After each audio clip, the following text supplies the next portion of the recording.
Welcome. We're going to get started. We understand that the UN has issued an advisory to UN staff today because of the air quality that I'm sure you're all aware of the past few days. So we appreciate your attendance at the event today, and we are also webcasting this session.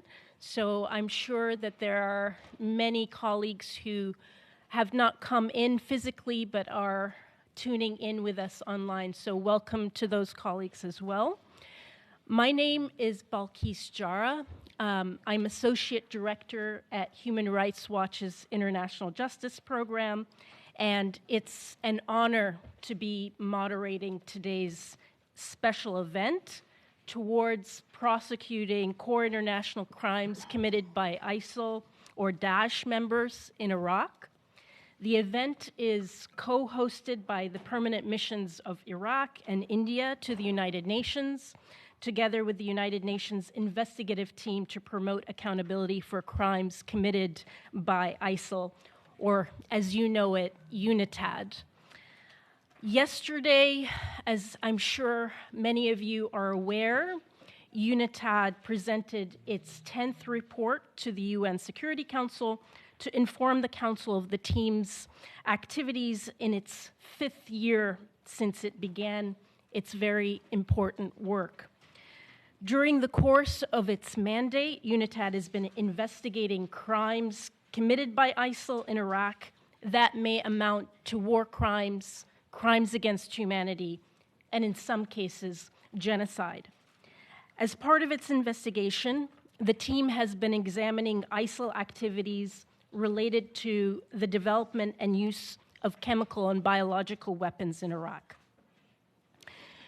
During the next hour and a half or so, UNITAD, in partnership with the Iraqi judiciary, will present their ongoing investigation into a chemical weapons attack committed by ISIL in 2016 against the civilian population in Taza Kurmatu.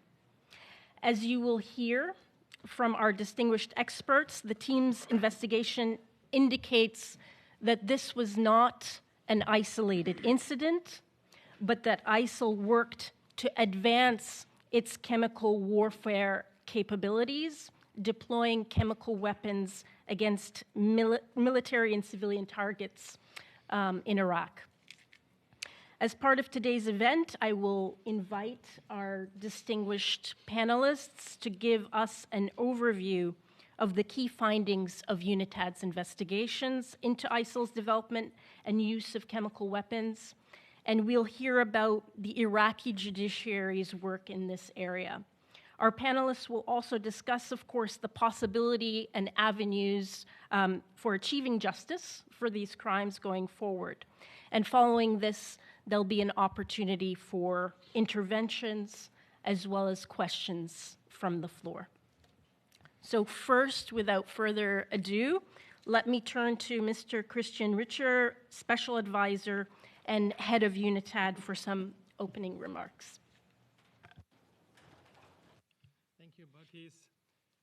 Your Excellencies, distinguished guests, and dear colleagues, I'm delighted to be with you this morning as we are here to discuss about an important aspect of UNITAD's contribution to advancing accountability for the core international crimes committed by Daesh ISIL, namely the development, testing, and deployment of chemical weapons. The use of chemical weapons is a jus cogens violation, meaning that it is outlawed internationally and that no derogations apply. In the procurement, production, stockpiling, testing, and deployment of chemical agents can constitute a number of international crimes.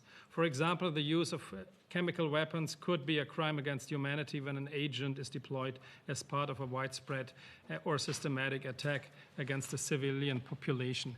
It can be a war crime, as poisonous and toxic gases are prohibited in both international and non-international armed conflicts.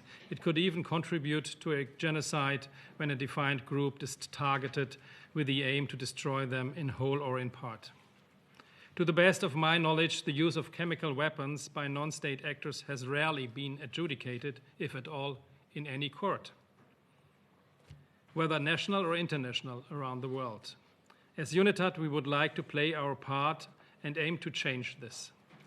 In today's event, we will be presenting the progress in our investigations into ISIL's crimes related to the development and use of weapons, of chemical weapons. The outcome of my team's investigative work, through the leadership of Mrs. Paula Silverstolpe, are helping us to better understand the course of events, the internal structures of ISIL, and finally, the way how chemical weapons were developed and used by a non-state actor. You will also hear more about this work from Honorable Judge Ali Noaman Jabbar, the investigative judge at Taza Investigation Court, who will address us via a video message, as he could not be with us here in person today. I'd like to welcome the representatives of Iraq and India who are co-hosting today's event. Allow me to take the opportunity to thank the Permanent Mission of Iraq to the United Nations for its support, as well as various Iraqi authorities, in particularly the judiciary, without which today's investigative findings would not be possible. Furthermore, I would like to thank the Permanent Mission of India for its support and its continuous commitment to eliminating chemical weapons warfare. UNITAD initiated an investigation regarding the use of chemical weapons in 2021 by means of a line of inquiry. It was possible thanks to the financial support of India and of France. We are also very grateful for the presence of Mr. Talgat Tolubayev, an expert in chemical, biological, radiological, and nuclear weapons, representing another entity of the United Nations family, namely the United Nations Interregional Crime and Justice Research Institute, UNICRI, which focuses on the complex development and use of weapons of mass destruction. I also welcome, as a representation of civil society and as our moderation, Ms. Balkis Jarrah from Human Rights Watch. In a few minutes, you will hear more details from our team leader, Paula, about this investigation. The line of inquiry continues to develop and is benefiting from new leads and information on a regular basis. It is work in progress where UNITAD will need your continuous political and financial support. Our case assessment illustrates the planning and systematic nature of the use of chemical weapons. We hope that it can help to map actors and their respective responsibilities to place potential perpetrators into context, should they be identified in the future. Although it will be a challenge to identify individuals involved in the commission of crimes as it pertains to chemical weapons, because many high-level perpetrators are allegedly deceased, UNITAD will not diminish its efforts in that regard. This also affects third state countries where those having assisted or participated may now reside, seeking for safe haven, and who need to be identified. Importantly, as a matter of concern for everyone in this room, I would like to stress that my team has assembled sufficient information to assume that the threat of chemical weapons development and use by non-state actors such as ISIL may also present itself in the future. We know that menus and instructions by ISIL how to develop and use such weapons continue to circulate on the dark web. The findings you will hear about today are not released and not public. They can be made available to competent jurisdictions investigating and prosecuting ISIL affiliates for core international crimes in accordance with the requirements of UNITAD's mandate and of the terms of reference. In conclusion, we plan to further develop our investigation and to closely work with the judicial authorities of states, first and foremost of Iraq, to jointly work towards holding those responsible who are still alive and at large accountable in a court of law for their action, whether such actions amount to crimes against humanity, war crimes, or genocide. We need to advance criminal accountability in relation to the use of chemical weapons in the name of victims and survivors of ISIL, to promote peace and reconciliation in Iraq, but also because it is a responsibility of the entire international community, given that such threats and crimes may present themselves in other countries in the future and should never go unpunished.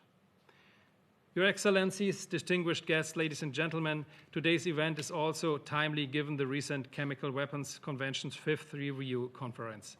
The Secretary General's message at this occasion was the following: chemical weapons are an abomination.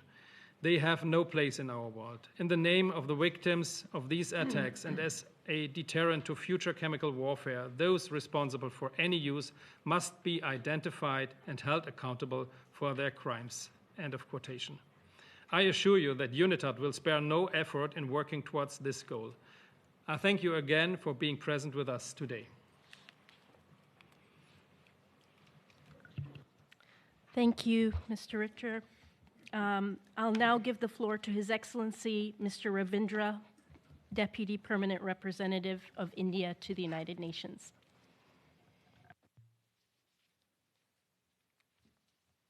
Thank you, moderator, and good morning, colleagues. I thank Mr. Christian Richter, the Special Advisor and Head of UNITAD, for his presentation. We are happy to co-host this meeting with the Permanent Mission of Iraq on an issue that my country pays very close attention to. Terrorism remains one of the biggest challenge of our time. The rise of ISIL in Iraq and Syria and the destruction and pain that it brought on the communities is immeasurable. But what we can certainly do is to work together towards an effective and unified global response to terrorism.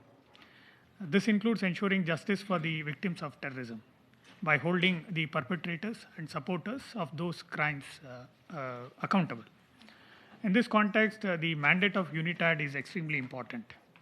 UNITAD had a mandate to support the government and people of Iraq in their pursuit of justice for the heinous crimes committed by ISIL. Regrettably, among the victims of ISIL's horrific crimes in Iraq were 39 Indian nationals. We also believe that the credibility of our collective fight against terrorism hinges upon ensuring accountability for the grave and inhuman acts of terror committed by terrorists and those who support and finance them. Holding ISIL accountable, particularly for crimes against minority communities, is crucial for fostering reconciliation and lasting peace in Iraq. We have made efforts in that direction, and India has provided initial financial support to UNITAD's key investigations, particularly on the use of chemical weapons. We hope our contribution will strengthen the team's investigation efforts in this critical area. UNITAD's investigations into attacks on the Christian, Sunni, Kakai, Shabak, and Shia Turkmen communities, as well as Yazidi community, and the digitalization of millions of documents which are now in the possession of Iraqi judiciary, will support the Iraqi government's pursuit of national reconciliation and justice. We welcome UNITAD's move of establishing a central archive that will be the unified repository of all digital evidence against ISIL. We also look forward to the presentations on findings of investigations into ISIL use of chemical weapons.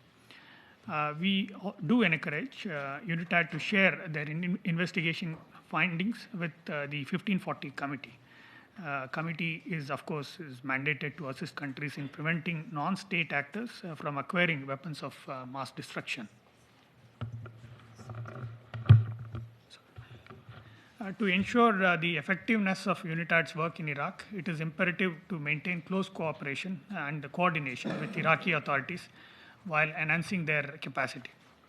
We commend the team's collaborative effort with the Iraqi judiciary and their assistance projects involving the digitalization of records, DNA forensics, and mass grave excavations. Strengthening the capabilities of Iraqi agencies and experts is of utmost importance from a long-term perspective, and we encourage UNITAD to continue their commendable work in this regard.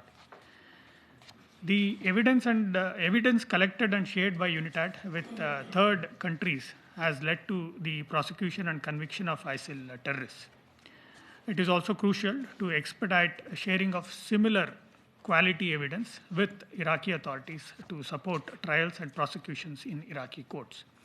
We understand there are some issues. Rectifying this situation is of utmost importance and should be addressed promptly. We hope that if a way forward can be found soon. Lastly, the people of Iraq have made immense sacrifices in their fight against terrorism. as a country that has experienced terrorism for many decades, we empathize with their pain and grief. Justice must be served to the victims of ISIL crimes and their families. On our part, we reiterate our commitment to support all efforts in this regard. I thank you. Thank you, Excellency. I'll now give the floor to His Excellency Mr. Fattah, Deputy Permanent Representative of Iraq to the United Nations.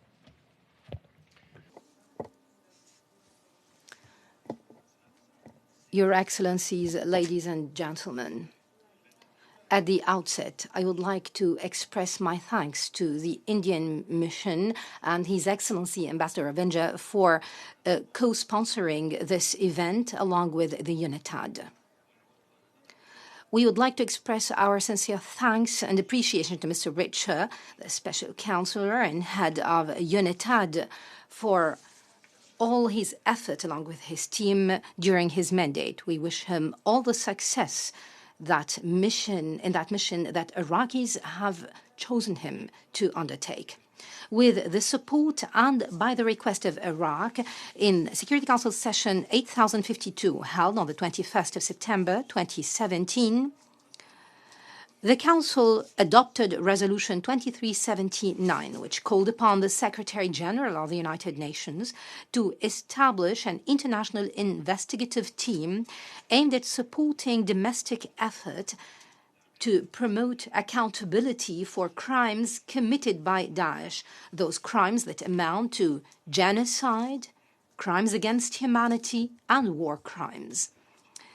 This comes to the collection, preservation, and storing of evidence on these crimes and handing it over to the government of Iraq so that it can be used before Iraqi national courts. This comes in addition to complementing the investigations undertaken by the Iraqi authorities or investigations undertaken by third countries, and this comes based on their request in complete respect to the sovereignty and legislative philosophy of Iraq. Over more than 5 years since the establishment of UNITAD, during which it undertook investigations and collected evidence, it's clearly and shockingly clear the volume of horrible atrocities and crimes committed by Daesh against the Iraqi people. They have used barbaric means to kill and torture civilians, including the use of chemical weapons. Among the most important points referred to in the 10th UNITAD report was the conclusion of the report on the initial assessment on the development and use of chemical and biological weapons by Daesh in Iraq.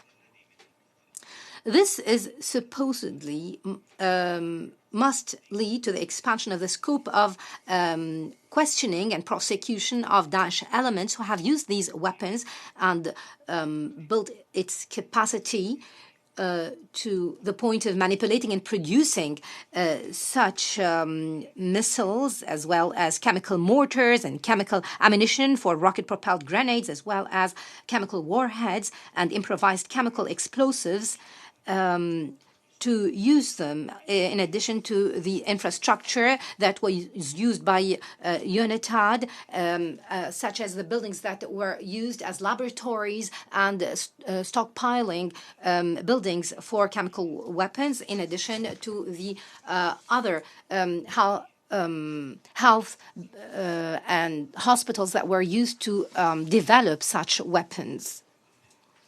Including the laboratories and other buildings, such as the Mosul University buildings that were used to develop and manufacture such weapons. So the criminal responsibility that is not only on those who have used those banned weapons, it's also shouldered by all those who have supported and contributed and financed such terrorist acts.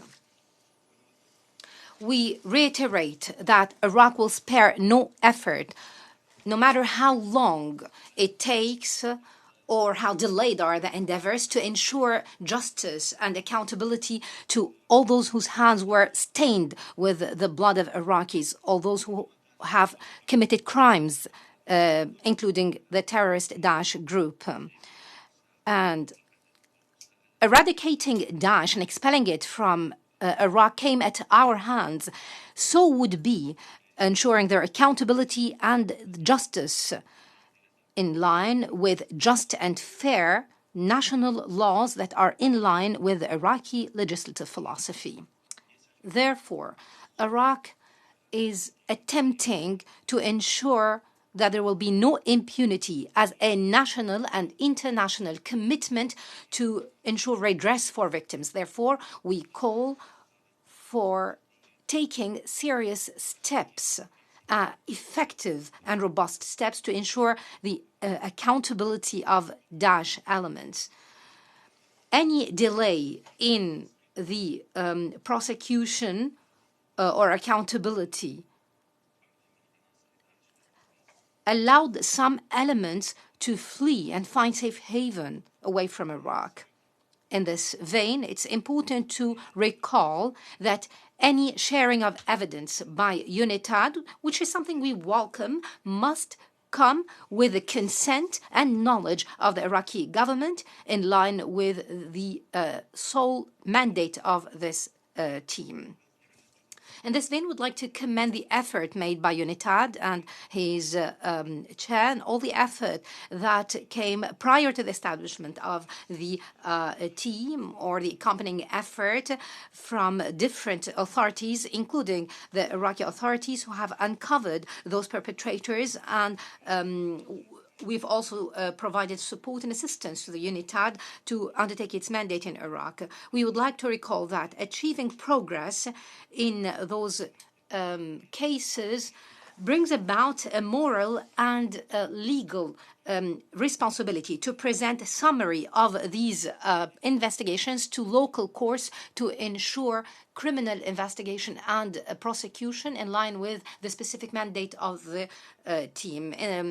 I would like to seize this opportunity to welcome the presence of Dr. Osama Saadi, who is sitting next to me, as he's participating in this special event. We look forward for him shedding more light on the use of chemical weapons and biological weapons by the UNITAD. To conclude, I would like to once again express my thanks to all countries and institutions that have supported Iraq to counter terrorism and all the efforts made to organize such important special event. We wish all the success to the UNITAD and his chairperson. Thank you.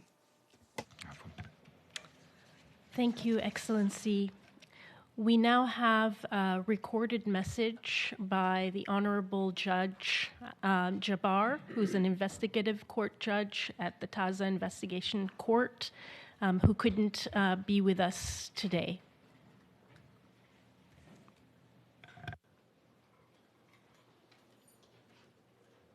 بسم الله الرحمن الرحيم. In the name of مجلس الأمن المحترم، السادة أصحاب السعادة، ممثلو الدول الأعضاء في مجلس الأمن المحترمون، السلام عليكم ورحمة الله وبركاته. في 8 آذار 2016 قام تنظيم داعش بقصف ناحية تازة خورماتو في محافظة كركوك جنوب العراق بصواريخ محلية الصنع، قدر عددها بحوالي 40 صاروخ، معظمها محملة بالمواد السامة. وبعد ساعات قليلة بدأت تظهر أعراض الإصابة لدى المواطنين، ومنها حالات خطرة وحرجة، وتم إبلاغ المسؤولين وحضور فريق الدفاع المدني للكشف عن المواد السامة ومعالجتها، وتم تشخيص من قبل الفريق الخاص ومديرية الدفاع المدني على أنه غاز الخردل. لم يدرك الأهالي مدى خطورة هذه الصواريخ، لأنه منذ عام 2014 تعرضت المنطقة لصواريخ اعتيادية متواصلة وبشكل مكثف خلال العامين السابقين للهجمة الكيميائية في 8 آذار، وعليه لم يتم اتخاذ أي تدابير أو إجراءات وقائية في حينها، بما في ذلك مركز تازة الصحي الذي أصبح مكتظ بالحالات فوق قدرته الاستيعابية، والذي سبب ذعر لدى المواطنين وارتباك لدى الطاقم الطبي. ومع هذا قامت الجهات المعنية ببذل كل جهد ممكن لمساعدة ضحايا القصف الكيميائي. ففي الفترة التي تليت الهجمة الكيميائية كان عدد المصابين في تزايد، حيث وصل إلى أكثر من 6000 مصاب، وتم تحويل معظم الحالات الحرجة إلى مدينة كركوك وبغداد وخارج العراق لغرض تلقي العلاج. والقصف تسبب أيضا بوفاة الطفلة فاطمة عيس، والتي كانت تبلغ من العمر 3 سنوات. وعلى أثرها قررت محكمة تحقيق تازة أن يجري التحقيق وفق أحكام المادة 4 من قانون مكافحة الإرهاب لسنة 2005 وتدوين أقوال المصابين بصفة مشتكين، وربط التقارير الطبية للمصابين، وإجراء الكشف والمخطط لمحل سقوط كل قذيفة صاروخ، ومفاتحة الدفاع المدني في كركوك لتزويد المحكمة بتقرير مفصل عما توصل إليه من نتائج وأخذ صور فوتوغرافية للحادث، وإعطاء الدعوة الأهمية القصوى. كما تم مفاتحة جامعة كركوك لتشكيل فريق من المختصين والأساتذة الجامعيين لغرض التنسيق مع مديرية الدفاع المدني في كركوك. أما فيما يتعلق بالقبض على المتهمين فإن البحث جاري إلى هذه اللحظة، كون المنطقة التي انطلقت منها الصواريخ قد جرت فيها عمليات تحرير، مما تعذر التوصل إلى المتهمين في هذه القضية. وفي هذا الصدد نشكر فريق التحقيق التابع للأمم المتحدة لتعزيز المساءلة عن الجرائم المرتكبة من جانب داعش يونيتد على الاهتمام في هذا الملف، وفريقه المثابر والمهني في البحث والتحقيق ومتابعة الضحايا وعائلاتهم للوقوف على الحقيقة ومحاولة جادة لإنصاف الضحايا والناجين والناجيات ومحاسبة مرتكبي هذه الجريمة. وما كان من الممكن لملف القصف الكيميائي أن يعاد فتحه لولا تعاون القضاء ومحكمة تحقيق تازة مع الفريق التحقيق يونيتاد، وقمنا بتقديم وثائق عن القصف وإفادات الشهود والضحايا وما توفر من تقارير طبية والعديد من الوثائق والمعلومات والأدلة التي من شأنها أن تساعد التحقيق. ويتم العمل حاليا بالشراكة مع فريق التحقيق على أرشفة هذه الوثائق لتكون متاحة إلكترونيا أمام المحكمة. نأمل أن يكون فريق التحقيق حلقة وصل بين الجهات التحقيقية القضائية المحلية وبين الجهات التحقيقية القضائية في الدول التي يتم القبض فيها على متهمين كان لهم دور في المشاركة في برنامج تصنيع وتطوير واستخدام الأسلحة الكيميائية، بما في ذلك القصف الكيميائي على ناحية تازة.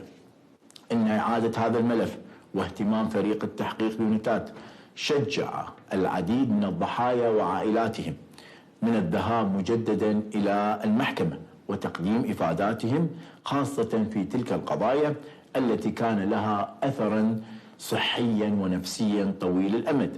ذلك الأثر الذي أحدثه القصف الكيميائي والذي ما زال الضحايا تعاني منه كأمراض السرطان المختلفة والأمراض الجلدية وحالات الإجهاض والأجنة المشوهة والأمراض المزمنة، ناهيك عن الأمراض النفسية من آثار الصدمات. وإن الضحايا حاليا بحاجة لدعم وإحالات طبية خاصة لمرضى السرطان والأمراض الحرجة والمزمنة، بما في ذلك التشخيص وتغطية تكاليف العلاج وتوفير برامج للدعم النفسي المتواصل. أقدم الشكر الجزيل لمجلس الأمن والدول الأعضاء وفريق التحقيق اليونيتاد وكل من تعاون مع القضاء العراقي على الوصول إلى مرتكبي الجريمة وتحقيق العدالة للضحايا.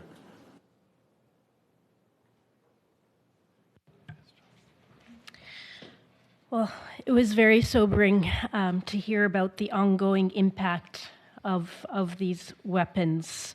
And as we just heard from the Honorable Judge Jabbar, we cannot achieve justice for these crimes without knowing what happened and without an investigation. So now I'm going to turn it over to Ms. Paula Silverstolpe to talk more about that. She's team leader for UNITAD's investigation on biological and chemical weapons use by ISIL in Iraq, and she'll also speak about the very crucial cooperation with the Iraqi authorities that we just heard about now. Thank you very much. Excellencies, distinguished delegates, ladies and gentlemen. Let me first present this agenda for my presentation. I will start with an introduction outlining the scope of our investigation into ISIL chemical weapons program in Iraq. This will include timelines, the legal framework used in our analysis of evidence collected. During my presentation of our initial findings, I will present key findings including what chemical agents ISIL researched, developed, and weaponized. This will be followed by a presentation of our findings in relation to the attack on Taza Komatu, which chemical weapons that were used in that attack, the impact of the attack, as well as the consequences for the civilian population. Next, I will present our findings with regard to ISIL experimentation of chemical substances on human beings as part of its research and development program. I will then present an overview of key POIs, persons of interest connected to ISIL's chemical weapons program. And this will then finally be followed by an outline of our next steps in the investigation, the way ahead to promote accountability for these crimes. So, let me start with the introduction. We started this investigation in 2021, so an investigation, a major investigation to ISIL's development, ISIL's development and use of chemical and biological weapons in Iraq from 2014 to 2017. ISIL's chemical weapons program is the most sophisticated program developed by non-state actors so far. This program marked the culmination of nearly 2 decades of chemical weapon experimentation by Sunni jihadi groups, leading to the establishment of a dedicated chemical weapons program in the Iraqi city of Mosul, following the declaration of the Islamic State's self-proclaimed caliphate in June 2014. Of note here is that the Islamic State is the first non-state actor to have developed a banned chemical warfare agent and to combine it with a projectile delivery system. The legal prohibition against chemical weapons is crystal clear. Any use of chemical weapons in the context of an armed conflict is a serious crime under international law. Whether perpetrated by state or non-state actors, there is no exception for any use of chemical weapons under international law. It's a threat against international peace and security, has been confirmed by several UN Security Council resolutions, and it's also a grave violation of human rights, the right to life, the right to health, and the right to live in peace. Focus for our investigation has been on securing forensic, documentary, and testimonial evidence, including battlefield records on the Taza Komatu attack. We've looked into research and development, manufacturing and production, logistics, procurement, financing, the physical infrastructure of this program, perpetrators, and additional attacks. So not only the attack on Taza Komatu, but also looking into whether there has been other attacks of a similar nature in Iraq. And finally, on the applicable law, UNITAD's mandate has been defined in the resolution and is limited to analyze these events through the lens of international criminal law, so war crimes, crimes against humanity, and genocide. We have therefore used those elements of crimes under international law in our investigation. So, what are the key findings of our investigation so far? According to our findings, ISIL developed at least 8 chemical agents: aluminium phosphide, botulinum toxin, chlorine, cyanide ion, nicotine, ricin, sulfate mustard, and thallium sulfate. Of note is that 3 of these agents are toxins, which are also banned under the Biological Weapons Convention of 1972. Evidence indicates that ISIL weaponized 3 of these chemical agents, sulfate mustard, chlorine, and aluminium phosphide, using mortars, rockets, and IEDs. Our investigation includes inquiries into the development and use of biological weapons. Apart from the 3 toxins that I just mentioned, we have, however, not uncovered information that IS developed or weaponized biological agents. We do have evidence, however, that they explored the possibility of acquiring anthrax. But so far, there has not been any evidence uncovered that ISIL used anthrax or other biological agents in any attacks in Iraq. However, this matter is still under investigation. Our investigation indicates that ISIL established teams that conducted research and development of chemical weapons in Mosul universities, rural parts of Al-Qaim in Anbar, and in Hawija, ISIL's headquarters in Kirkuk. As I said before, ISIL is the first non-state actor to successfully develop chemical agents and combine them with an effective delivery system, thereby weaponizing them and deploying them against targets. ISIL records demonstrate that Baghdadi, the IS top leader, authorized the use of chemical weapons by ISIL troops and approved the awarding of bonus payments for those soldiers deploying them. He personally ordered the chemical attack against Taza Komato.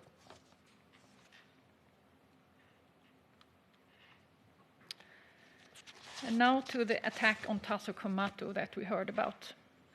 This attack took place on 8 March 2017. The attack was perpetrated by ISIL units, most likely operating from a nearby town called Bashir that was under ISIL control at the time. 32 projectiles were launched against Taza Komato, a town which had approximately 35,000 inhabitants at the time. Of these 42 projectiles, at least 27 contained sulfur mustard, which is an agent scheduled under the Chemical Weapons Convention. It resulted in the deaths of 2 children and thousands injured. As you may know, sulfur mustard is a blister agent which causes horrible injuries. You can see a picture of that to the bottom of this slide to the right. First responders at the scene were, of course, also injured. There are long-term consequences for the civilian population in Taza Komato today. And what is of interest here in terms of accountability for this attack is that we have uncovered information that this attack was ordered at the top level of ISIL leadership by Baghdadi himself, with the purpose of causing as many casualties as possible. So this is interesting for establishing a chain of command, responsibility, and also for determining which type of crimes this. Yeah. So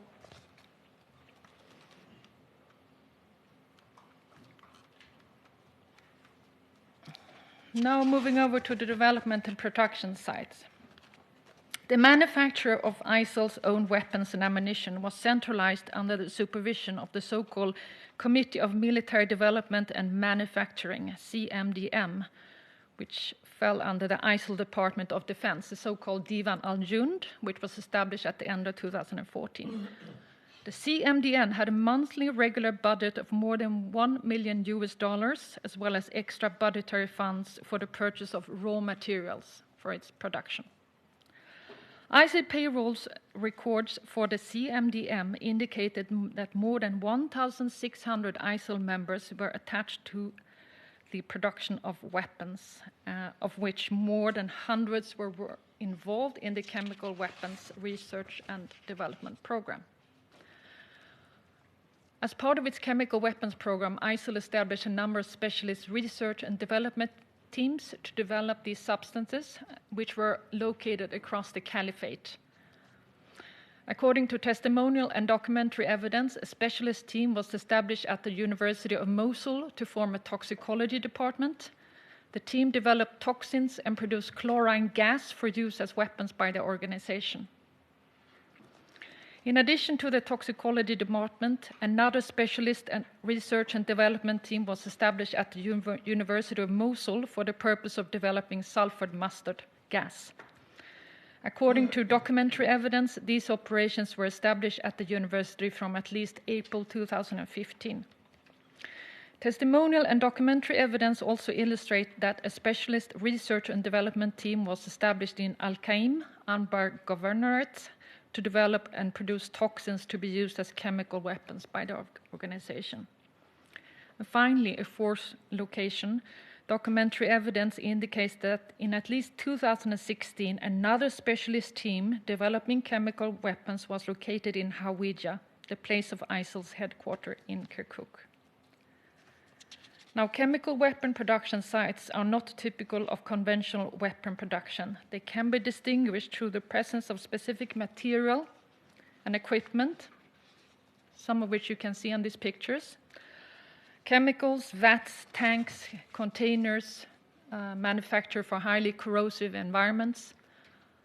One would also find industrial-grade personal protective equipment, specific munitions, chemistry equipment, etc. So what our investigation has uncovered is that ISIL developed aluminium phosphide, a highly toxic chemical compound often used as poison, highly reactive with water to produce a choking agent, botulinum, which is a highly fatal poison which causes neurological paralysis, chlorine, cyanide, iron, nicotine, ricin, sulfur mustard, thallium sulfate.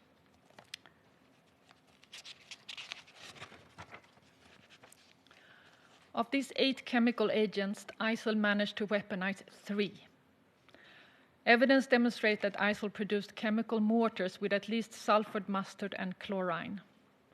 Evidence further demonstrates that ISIL produced chemical rockets with at least sulfur mustard, chlorine, and aluminium phosphide. Evidence demonstrates also that ISIL produced chemical IEDs with at least aluminium phosphide, chlorine, and possibly sulfur mustard. Now moving over to medical experimentation. The team has collected evidence indicated that ISIL tested chemical agents on human beings. ISIL operatives working in testing environments administered ricin, nicotine, and thallium sulfate to human subjects. Experimentation on fatal testing on animals as well as human beings was conducted to determine accurate dosages and calculate product output. The evidence indicates that nicotine, toxin, and ricin were tested both on animals, such as rabbits, but also on humans in Al-Qaim in at least early 2016, and additionally, nicotine, toxin, and thallium sulfate were tested on humans in Mosul. The exact time frame, number, identity of victims, location of the experimentation is subject to ongoing investigations. To the right of this slide, you see pictures that we have captured from ISIL propaganda video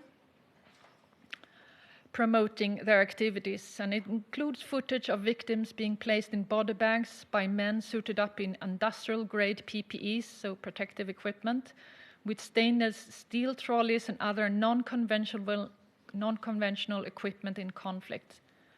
This might indicate that it's related to human experimentation.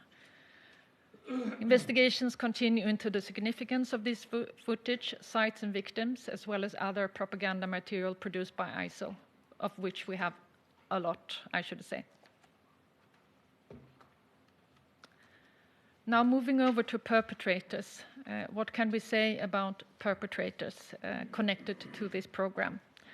Well, as I explained before, this program included hundreds of ISIL staff allocated to research in chemistry. There were specific job advertisements published to recruit scientists and technical experts to join this program. And as I explained, the program had quite a significant budget of at least $1 million per month and extra funds to purchase raw materials. Primary source documents demonstrate that ISIL executive leadership authorized and incentivized soldiers to use chemical weapons. Bonus payments were paid, and ISIL military units reported such use up the chain of command. ISIL also paid martyrdom payments to soldiers who died while using chemical weapons. The role of foreign expertise is also quite significant. In our list of POIs, or persons of interest, of which we have collected 21 names, we also have non-Iraqi citizens, American, French, British, Belgian. Many of the POIs are detained in Iraq, in the KRG, in Syria, and also in one case in the US. We are aware that due to coalition airstrikes in 2016, several of the top leaders in this program are most likely killed. But there are others that we know are alive, they are detained, or some of them we still do not have further information on their whereabouts, but they are of significant interest to our investigation.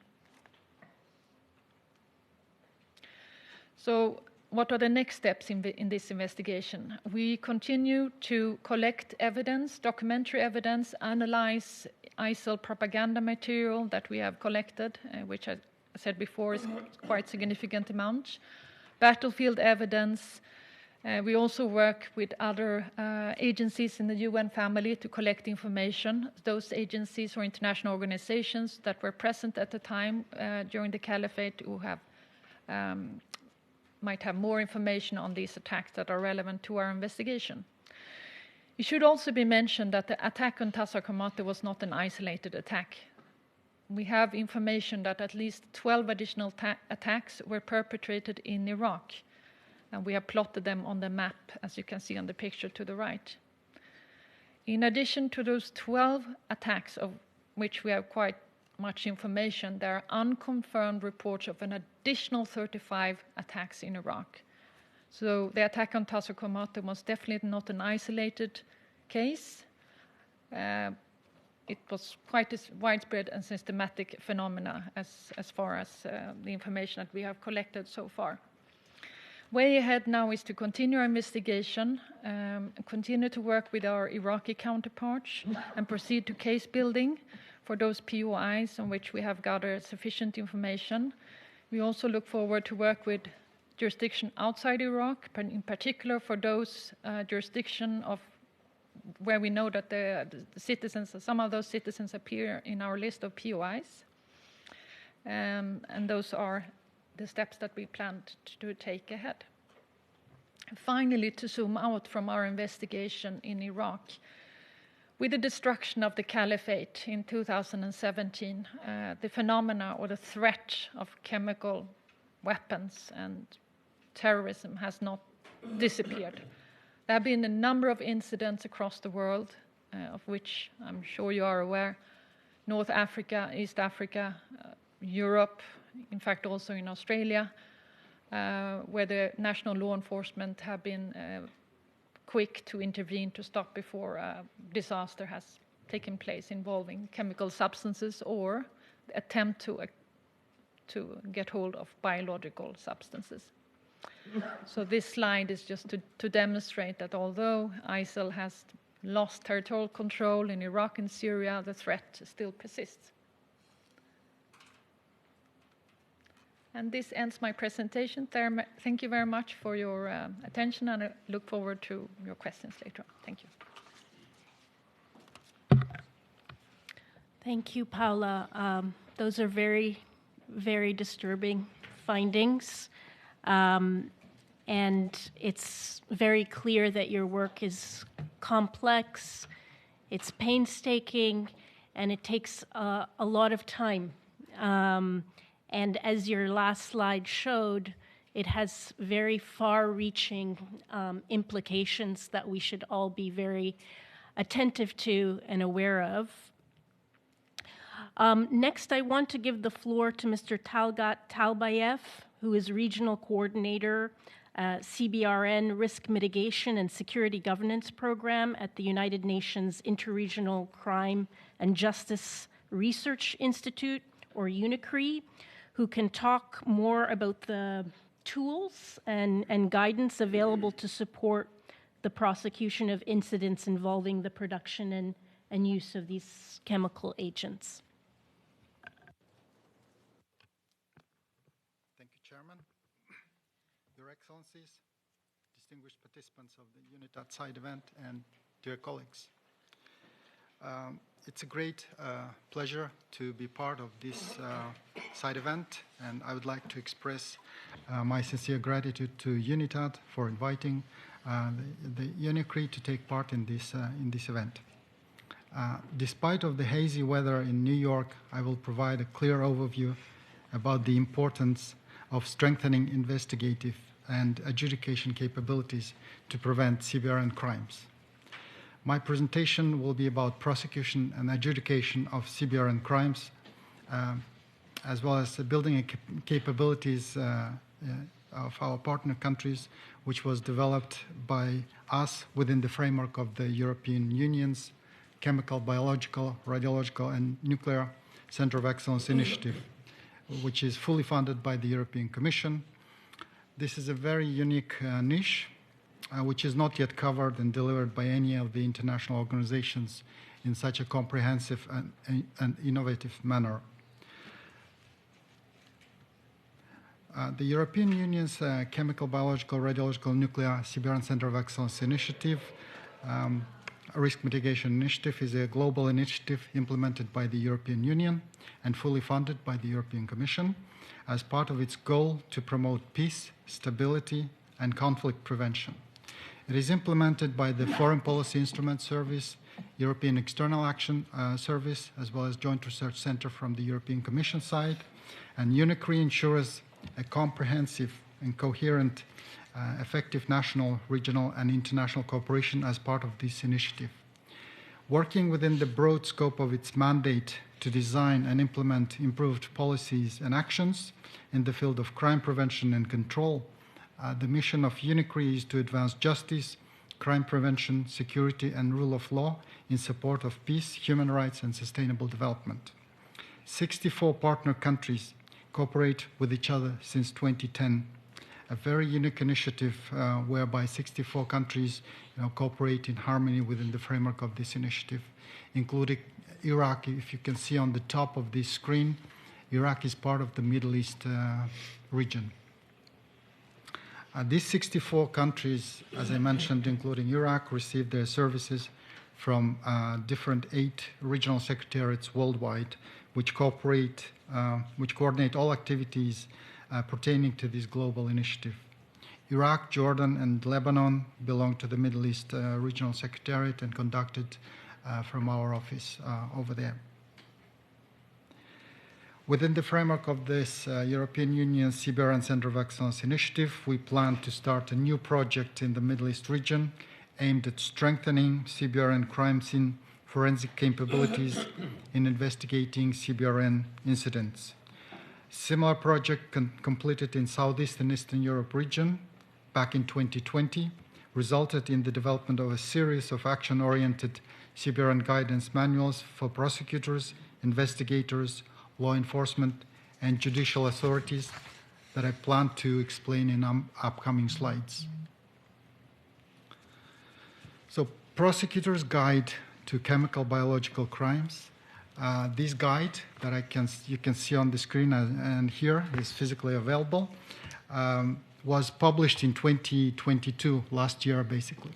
And it's now available in 6 different languages and can be downloaded from UNICRI's website. This guidance document was published in close cooperation and coordination with the Organization for the Prohibition of Chemical Weapons, International Association of Prosecutors, and subject matters from the European Union's Siberian Center of Excellence Initiative. In the middle, you can see that the Prosecutor's Guide to Radiological and Nuclear Crimes. It is currently being developed in close coordination with the International Atomic Energy Agency, United Nations Office on Drugs and Crime, as well as Joint Research Centers, Nuclear Forensic Center in Karlsruhe, Germany, as well as International Association of Prosecutors. In the long run, we plan to combine all these 2 guidebooks into one single guidance document to support prosecution of CBRN crimes. Basically, this guide provides prosecutors, investigators, and law enforcement judicial authorities in order to successfully prosecute and adjudicate incidents involving deliberate acquisition, stockpiling, production, transfer, use, and misuse of CBRN materials. The international organizations and partners, logos of which you can see, contributed to the development, review, and generation of content for both guidebooks. And the list of relevant international organizations is very impressive.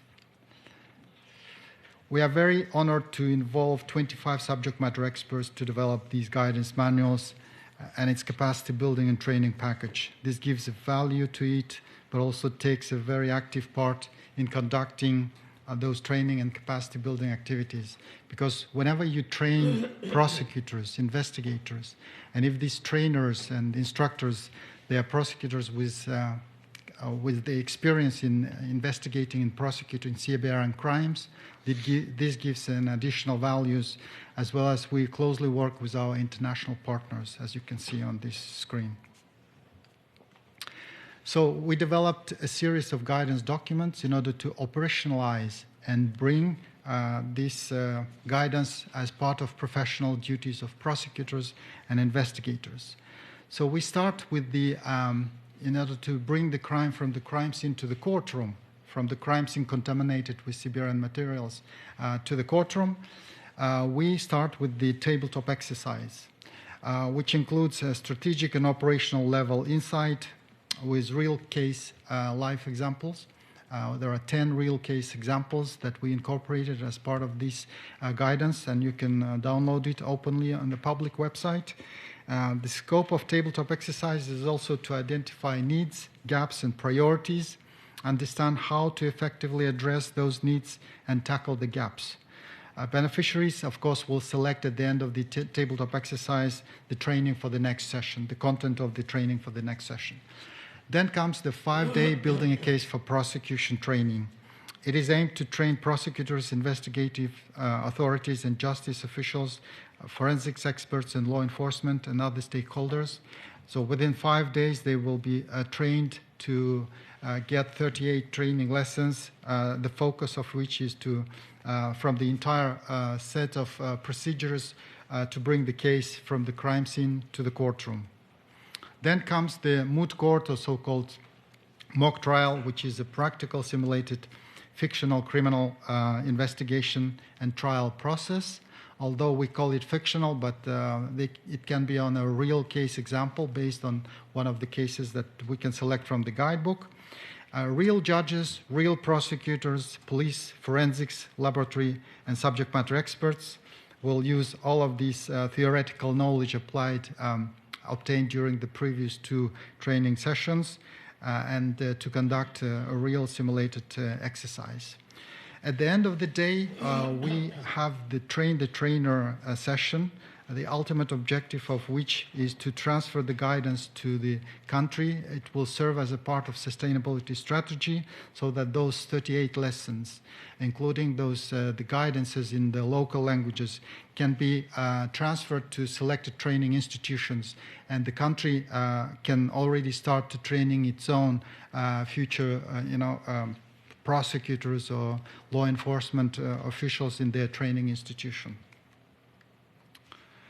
So let me provide just an overview of some of these content of our training. So basically we have a basic overview of CBRN materials and threats and hazards, which is important for prosecutors to know, as well as basic international legal and, instruments and conventions governing these CBRN areas. And finally, we also provide some general overview of the CBRN crime scene so that judges and prosecutors understand what it is about. The main bulk is building a case for prosecution training, which includes all these national laws, counterparts, legislations, key partners, command and control structure, joint investigative tools, planning and coordination of investigation and prosecution, investigative intelligence, type of evidence, chain of custody, scientific expertise, points to prove, undercover operations, and media management. So all of these, including the best practices and real case examples, will be presented to future prosecutors, future investigators who are trained in this, in their training institutions as part of this package.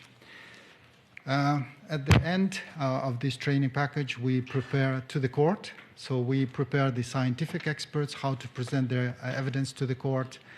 We speak about the criminal charges, sentencing, as well as appeals.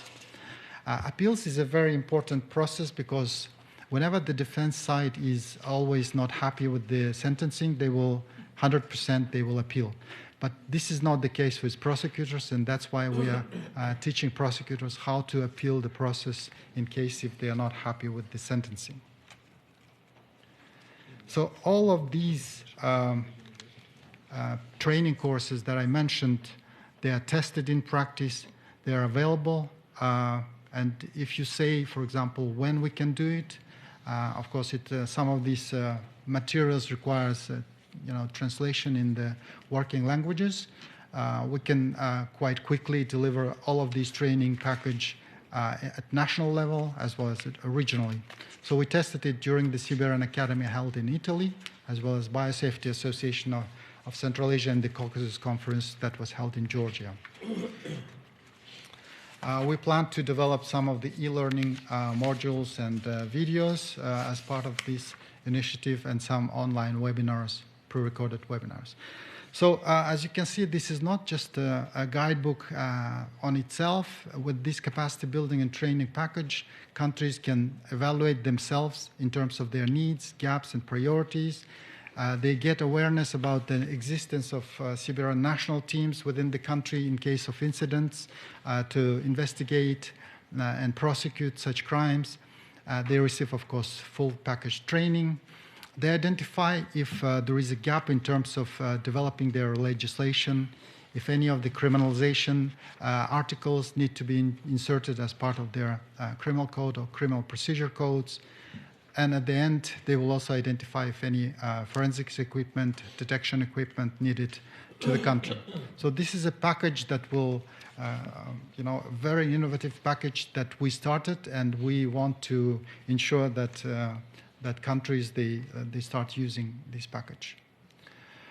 So as part, in closing, we may find some synergies after listening to today's presentations and findings, our efforts in developing the capacity building and training package, and future efforts, synergies may include that strengthening national resilience and response to CBRN crimes. After delivering these packages, we can work together. We can ensure accountability for committing deliberate CBRN crimes when countries implement this package. We may enhance regional capabilities to prevent and adjudicate CBRN crimes, as this training will be conducted at regional level and focus. We can promote international cooperation and partnership if countries did not develop its own capabilities, and complementary efforts of international partners to address prosecution will assess those needs based on their mandates. In 2021, UNICRI, in close cooperation with the United Nations Office of Counterterrorism, produced also a report on technology and weapons of mass destruction, which provides analysis on how to advance the science and technology, as well as identifies innovative ways in which technology could be applied to counter threats related to weapons of mass destruction terrorism. So this is something that we also can complement. In closing, I would like to say that we can work as one single United Nations, hand in hand with our different mandates. We shall complement each other and enhance prosecution and adjudication capabilities of our beneficiary partner countries. Thank you very much for your attention. Thank you very much for your presentation and for talking us through the very rich tools, materials, and trainings that are available in this area. That brings us to the end of our formal program. So I'm going to open up the floor for comments and questions. We don't have nameplates in the room today, so if you would like to speak, there's a button in front of you that you can press, and I will just call on you. I would just kindly ask that you introduce yourself and your affiliation before you speak.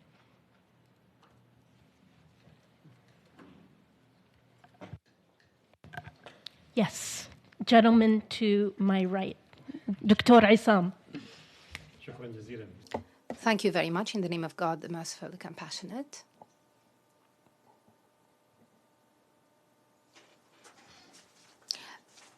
I'm sorry, we can't hear the speaker.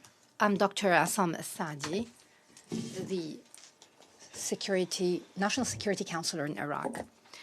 The UNITAD asked for a meeting with the specialists in the chemical weapons used by Daesh with the National Security Authority, particularly the attack of villages in Taza, Hormatu, which occurred on the 8th of March 2016.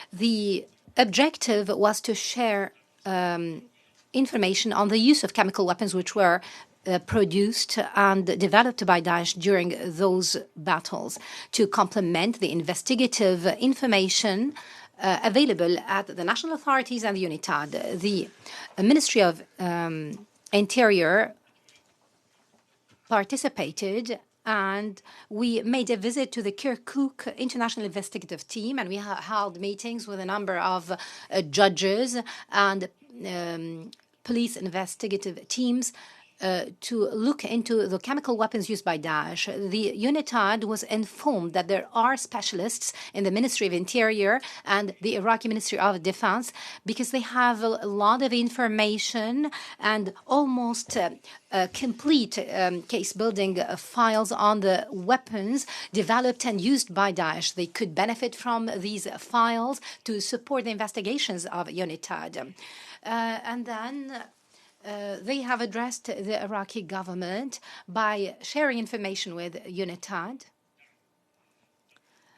in addition to the support of the intelligence and security sectors under the NCC and the National Security Authority, to support those investigations and ensure the complementarity of information. The UNITAD also asked about the fate of those who have been implicated in these crimes by using chemical weapons. We stress that some of them are detained, some of them were killed, and some are still free, in line with the files available at the Iraqi government. I would like to share something that could be of use to UNITAD and the international community. The dossier of chemical weapons is not new to Iraq, as well as the way it's used. Its foremost came at the hands of the former regime, the regime of Saddam, that developed complete teams with great experts and large number of people who produced and manufactured chemical weapons. It was used in Halabja back in 1988 against the Kurds in Iraq. They also developed it for his own aggressive purposes. Thus, I would like to tell the UNITAD that there should be always a link between those who have developed those weapons under the Saddam regime and those who have been affiliated now with Daesh, because a lot of people who have been working on this past program have joined Daesh, so they transferred their expertise and knowledge to Daesh.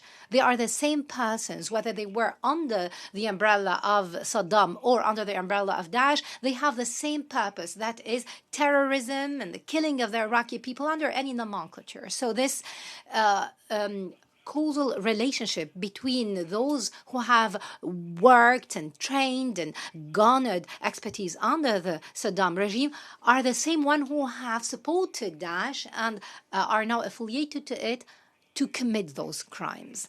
The Iraqi investigations under the Ministry of Interior and the National Directorate for Domestic Defense or Civil Defense have made a lot of investigations, and they've said that they could have been using some biological weapons like the ricin.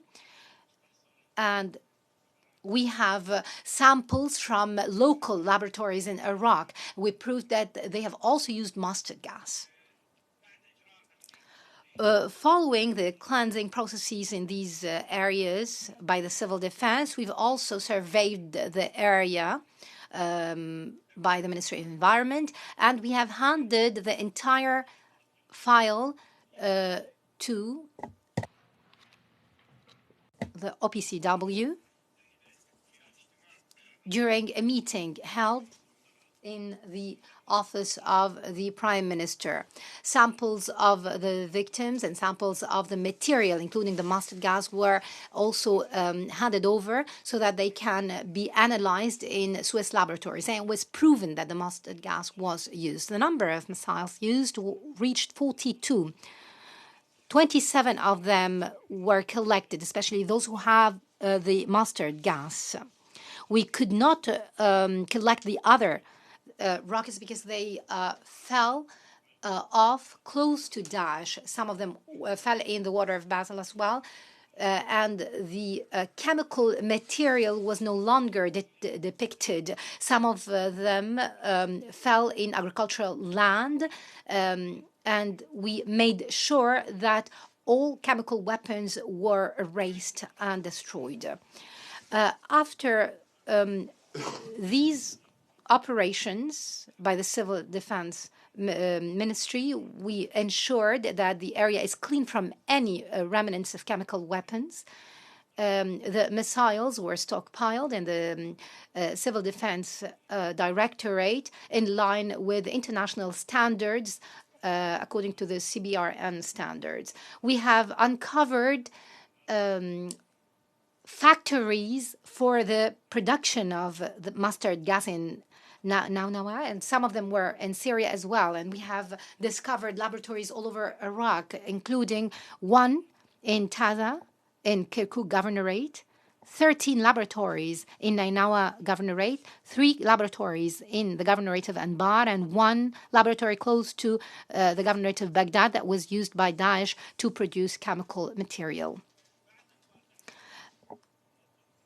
After we told the OPCW that we want assistance in line with the rules of procedures of the organization, especially that we have experienced a chemical weapons attack, we agreed on that, and the support would be provided to the victims and their families, especially after the attack on Halabja, in addition to supporting the Iraqi teams that responded to the attack by providing support and training. The Ministry of Foreign Affairs stressed once and again on this issue in The Hague with OPCW presented a number of requests to provide health support to victims. However, the response was not adequate up till now. The OPCW provided only training courses to Iraqi doctors. We call for further support to the victims from the organization to support Iraq at large.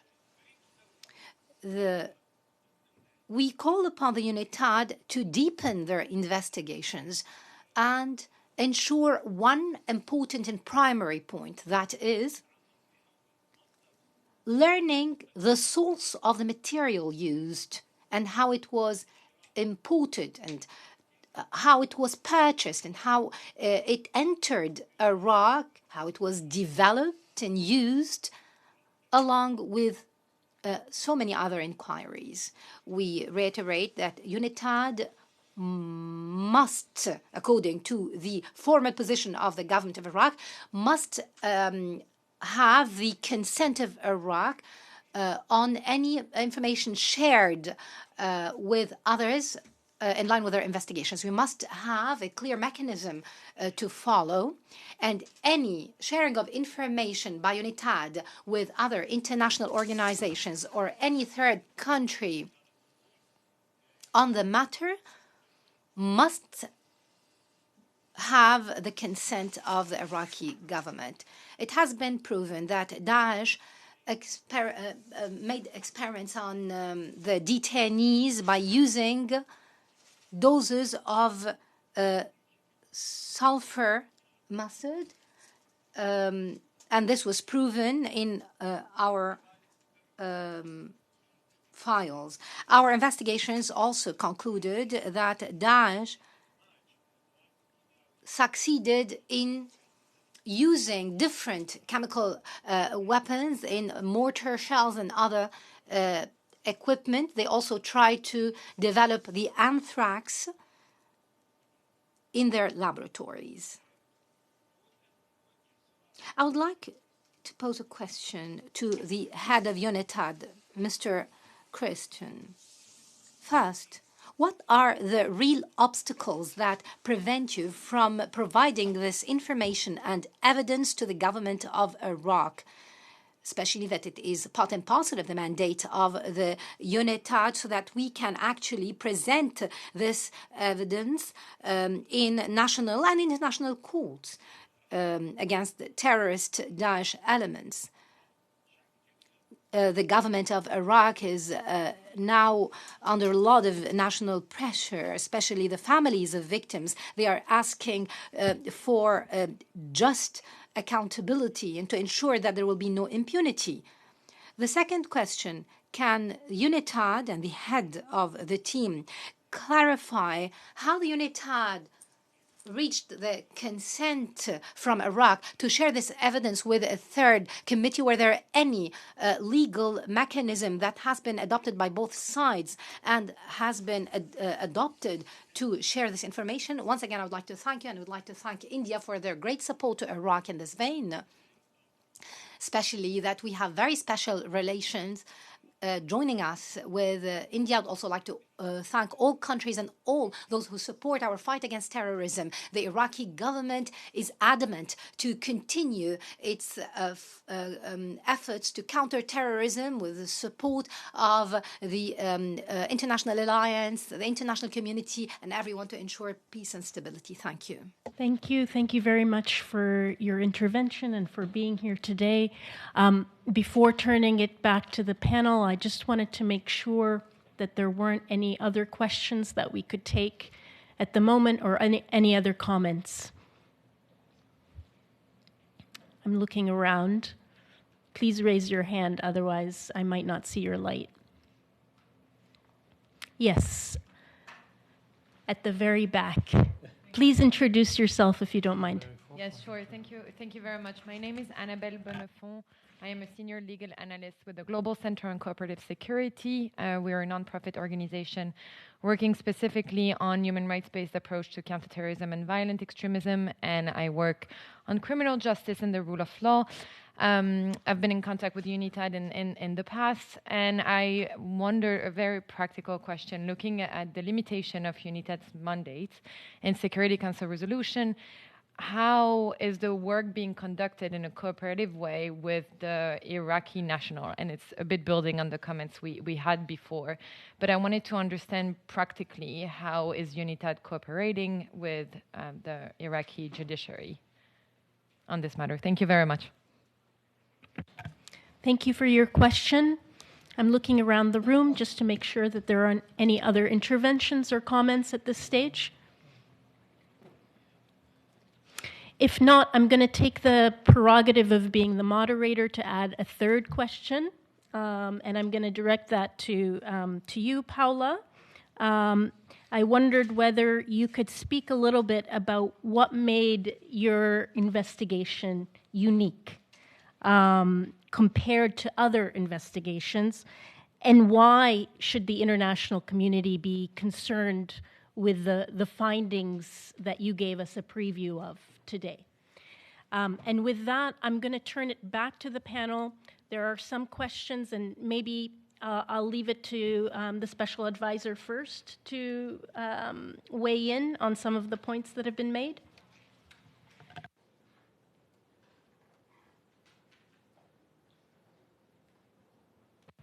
Thank you, Balkis. Thank you, Dr. Issam, for your remarks. I agree with you, and I'm very happy to hear from you that there's even more evidence available. But I think, I'll leave it up to Paula to give a comment on particularly your question later on in terms of the cooperation with the Iraqi judiciary and how we receive information from the Iraqi authorities, in particular the judiciary. In terms of obstacles of giving evidence, as we have learned today, we are about to finalize a first case assessment in terms of our investigations regarding the use of chemical weapons in Iraq. So I'm very sure that we will, in due time, share the products of our work with our primary intended recipient according to the mandate and the terms of reference, and that is, of course, the judiciary of Iraq. So I think in the end there won't be obstacles as soon as we have something what we can really share. We don't want to share provisional information. We want to be sure that everything what we share in the end is reliable and can be used in the court of law. That is what I want to say in terms of this regarding today's main topic, the use of chemical weapons by ISIL. Regarding, of course, the sharing of information with member states of the United Nations, I don't know if we have ever shared something like this with member states regarding the use of chemical weapons. I don't think so. But nevertheless, in general, I just wanted to mention that we, of course, act in accordance with the mandate and in accordance with the terms of reference, and we fully respect, of course, the sovereignty of Iraq and the interests of Iraq. We are acting always in accordance when we share information or when we support member states in terms of their ongoing investigations. We act always in accordance with the regulations of mutual legal assistance, and that, of course, includes, Dr. Issam, that, of course, includes that we duly inform the competent authorities of Iraq before sharing anything or before assisting member states for their own purposes. In terms of holding perpetrators accountable for crimes committed as members of ISIL. So, and then I'll hand over to my colleague Paula in terms of particularly your question. Yes, Balkis' question. Try to comment on your question. We have had excellent collaboration with the Iraqi authorities in our investigation. In particular, we have been able to obtain documentary evidence, court case files from relevant courts in Iraq, which has helped us to further gain insight and information on particular lines of inquiry and persons of interest. So that has been very important for us. We've also gained information from local so-called clearance operators, so that could have been Iraqi CBRN teams and other Iraqi agencies that have provided us with information, which together with information from, for example, UNMAS and other international experts have allowed us to draw the conclusions that I presented to you earlier on. And if I make comment on your question, what makes this investigation unique, maybe I touched upon that in the beginning of my presentation. As I said, the ISIL chemical weapons program is really unique. Other non-state actors, terrorists across the world have tried and are trying to obtain CBRN capabilities, but none has had a sophisticated program the way ISIL managed to develop, also in terms of organization, number of scientists recruited, both Iraqi scientists, and we heard from you about scientists that belong to the former regime. I could reveal that out of the 21 POIs that we have listed so far, 3 are scientists that had positions in the former regime, either being involved in the weapons program or that were very skilled scientists, chemists, biologists, so 3 at least in our list of POIs, so that is quite of interest.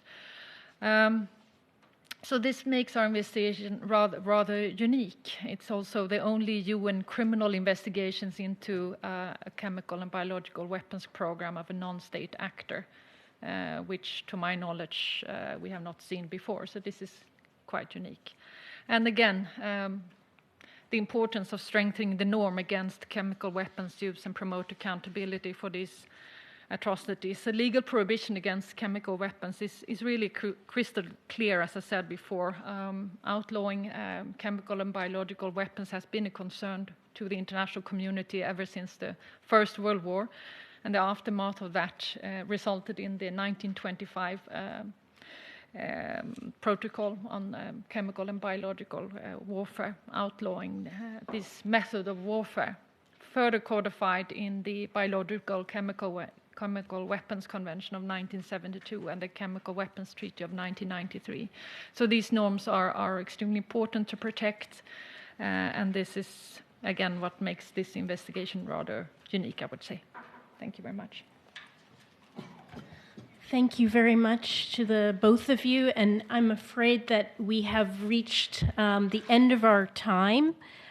So I just want to make some very brief concluding remarks to wrap up this very rich program. As you've heard from our distinguished panelists today, through field missions to relevant sites, engagement with affected communities, and the very crucial cooperation of the Iraqi authorities, the UNITAD team has collected and preserved testimonial, digital, documentary evidence pertaining to the manufacture and use of chemical weapons by ISIL in Iraq. And that important work is really ongoing. But what stands out is the calculated way in which ISIL sought to produce and to deploy these weapons. And there has to be accountability for that. We must not lose sight of the fact that the ultimate goal of all these investigations is the prosecution of perpetrators, to provide justice for victims, and to deter the future commission of these crimes. There is no doubt about the importance of this work for victims and survivors of these horrific crimes. And you heard from the Honorable Judge's presentation some of the ongoing impact and suffering that people are going through. So I just want to bring this conversation back to that. It's about the victims, it's about the survivors of these crimes. And so we have to maintain our collective determination to ensure justice for their suffering and to honor those who've really taken a very difficult step to share their testimonies with all of us. And I know in the context of the work that I do at Human Rights Watch that it is very difficult. So let me conclude by thanking our co-hosts, UNITAD and the permanent missions of Iraq and India, as well as our distinguished speakers for their thought-provoking presentations. And a big thanks also to the UNITAD team, who I know has put a great deal of effort into organizing this important event. So thank you for your engagement and for your presence today. Thank you. Thank you. Thank you. Thank you for inviting me to participate. Came up with this and I said, of course. Yeah? Brilliant idea.